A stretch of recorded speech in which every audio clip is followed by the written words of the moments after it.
यहाँ पर एक और चीज का जिक्र करूंगा। आप गोपालगंज बिहार चलते हैं, गोपालगंज की बात करते हैं। कल ही मैं प्रोफेसर मनोज झा साहब से बात कर रहा था और 12,000 वोट आपको मिले।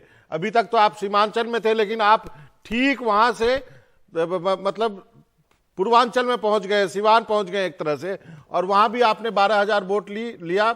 आरजेडी 1800 वोट से हार गई। हालांकि बीएसपी को भी 8,000 वोट मिले हैं। अब आपके बारे में कुछ बातें कही गई कि आप बीजेपी पॉलिटिक्स के ट्रैप में आ गए हैं, ओवैसी एक्सक्लूजन की राजनीति करते हैं। ओवैसी साहब ने तेलंगाना उपचुनाव में उम्मीदवार नहीं दिया, लेकिन हजारों मील दूर गोपालगंज आ गए। ओवैसी देखें कि उनकी राजनीति से किसे फायदा हो रहा है। उन्हें अपनी राजनीति की दशा और दिशा तय करनी होगी। आप, ओवर टू यू सर। बाबा, मैं आपको याद दिलाना चाहूंगा 2015 में आपने हमारी एक सभा को कवर किया था, जो हम वहां पर नहीं जीते थे। किशनगंज की सभा थी, आप आए थे बाबा जी।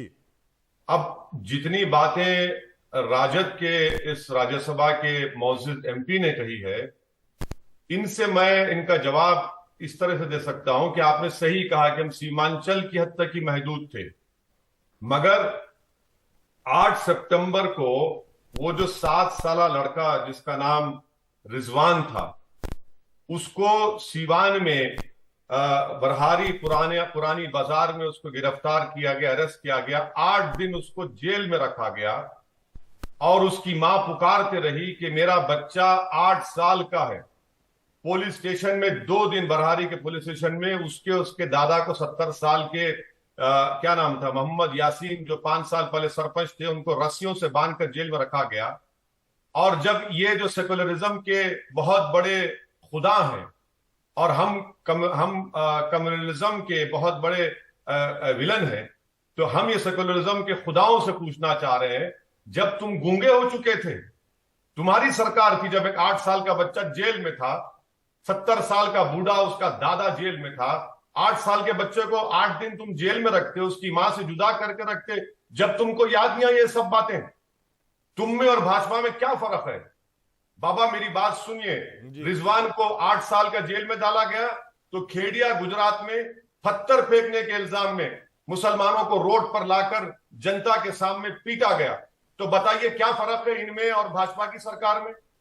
तो जब यह वाकया हुआ तो मुझे उस जगह से बरहरिया के जिम्मेदारों ने फोन करके कहा कि ओवैसी क्या तुम यहां पर नहीं आओगे? कौन पूछेगा हमको? मुझे अच्छी तरह याद है कि बुजुर्ग ने फोन करके रोते हुए कहा कि ओवैसी तुम आओ यहां पर लड़ो। मैंने कहा चाचा आ जाऊंगा, मगर नतीजा क्या निकलेगा? तो बोले तुम नतीजे की फिक्र मत करो, हमारे वोट की कीमत क्या है बताओ, क्या हमारे बच्चों को, 8 साल के बच्चों को ऐसे जेल में डालेंगे? ये चीज थी, इस पर इनको नहीं बोलना चाहिए था। इनकी सरकार इनकी है। अच्छा, दूसरी बात, हम इलेक्शन लड़े बाबा, 2015 में लड़े और फिर 20 में लड़े। उस वक्त भी झूठ कहा गया, हम 19 सीट पर लड़े, 5 हम जीते, 9 पे ये गठबंधन जीता और मां बाकी 6 पर नीतीश कुमार और भाजपा जीत गई। चौथी बात यह है कि सेकुलरिज्म के ये जो खुदा बन के बैठे हैं, जो सारी दुनिया की नोटरी की दुकान चला रहे हैं सर्टिफिकेट बांटने की, नीतीश कुमार कब से सेकुलर हो गए? इनको शर्म नहीं आती कि नीतीश कुमार भाजपा के साथ मुख्यमंत्री बने? जब गोधरा जल रहा था, गुजरात जल रहा, नीतीश कुमार रेलवे मिनिस्टर थे और आप उनसे 2-2 बार उनको मुख्यमंत्री बना लेते हैं। क्या मैं भाजपा के साथ इलेक्शन लड़ा? क्या मैं भाजपा की ताकत पर जीतता हूं? क्या मैं कभी मुख्यमंत्री नहीं बनूंगा? मैं मंत्री भी नहीं बनूंगा।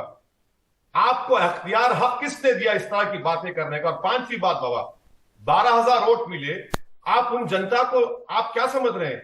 उनको अकल नहीं है। मेरा मानना है कि भारत में बिहार की जनता सबसे ज्यादा पॉलिटिकल कॉन्शियस है, मैं और आप जानते हैं, और उनको आप तौहीन कर रहे हैं, उनकी बेइज्जती कर रहे हैं, उनके इंटेलेक्ट पर आप क्वेश्चन उठा रहे हैं। अरे भाई, आप सत्ता में हैं, आप सरकार में, आप हार रहे हैं, तो आपको सोचना पड़ेगा।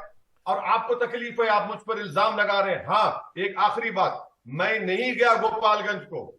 अब सीमांचल से बाहर भी हम चुनाव लड़ेंगे, जीतेगा हारेगा वो अल्लाह और जनता फैसला करेगी। क्योंकि अब जिस बच्चे को आपने जेल में डाला, ये आपकी पॉलिसी है। आपको मुसलमानों से क्या मोहब्बत? आप तो सिर्फ यादव परिवार, यादव परिवार, यादव परिवार, उसके बाद सब लोग आते हैं।